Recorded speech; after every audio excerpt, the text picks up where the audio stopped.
start.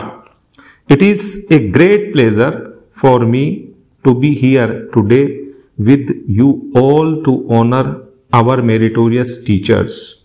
I would like to congratulate the recipients of awards who have earned this distinction through sustained hard work and dedication. I am confident that this national recognition to teachers will inspire all others in the teaching profession to do their best and win similar recognition in the coming years.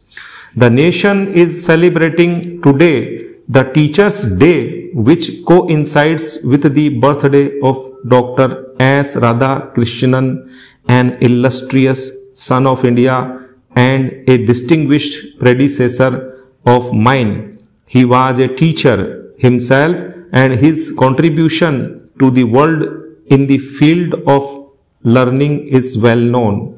It is heartening to note that there are several teachers who are devoted to the profession and work hard for the development of young minds in spite of hardships and unsettling conditions in many areas. I hope that the entire teaching community will emulate their example and try to reach the standards attained by the award winners who are with us here today. These awards were instituted by the government in order to focus the attention of the nation on teachers and their welfare.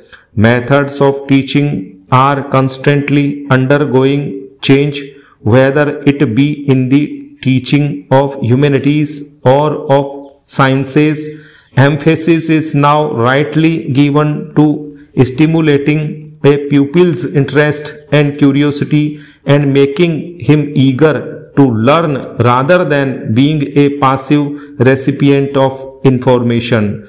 Gone are the days when pupils could be made to learn things by rote. Teachers have now to keep themselves abreast of new and improved methods of teaching.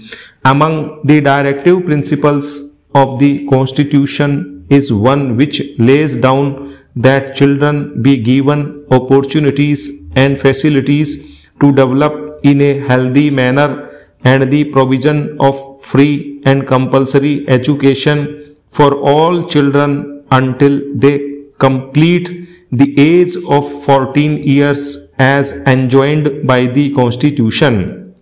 We are far from fulfillment of these goals. While academic learning is important for our children, no less important is it for them to become good and responsible citizens. There is growing pressure on the community's limited natural resources. There are ever increasing demands on the civic and public services provided at a great cost. Rapid industrialization and concentration of large population in limited areas have thrown up civic, environmental and other problems which could not be visualized years ago. It gives me great pleasure to be here amidst all of you today to inaugurate the Silver Jubilee celebrations of the Scindia Kanya Vidyalaya. Stop.